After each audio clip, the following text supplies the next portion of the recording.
Venus की तामीर 5वीं सदी ईस्वी में शुरू हुई, जब इटली के लोग हमलों से बचने के लिए छोटे जजीरों पर बसने लगे। पानी पर आबाद होने की वजह से वेनस को मजबूत बुनियादों की जरूरत थी। उस वक्त इंजीनियर्स ने तकरीबन 1 करोड़ लकड़ी के खंभे जमीन में गहराई तक गाड़ने का फैसला किया। ये खंभे ज्यादातर एलम, बलूत और सनोबर के दरख्तों की लकड़ी से बने थे, जो अपनी मजबूती और लंबी उम्र के लिए मशहूर थे।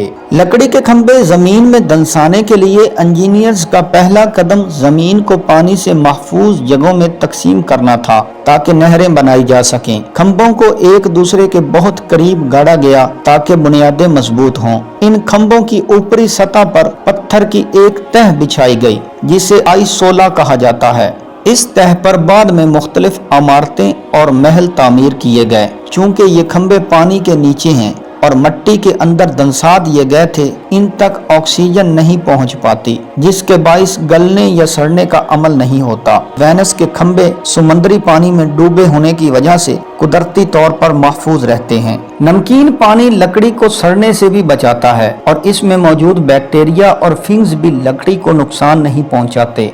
लकड़ी की मजबूती भी एक वजह है।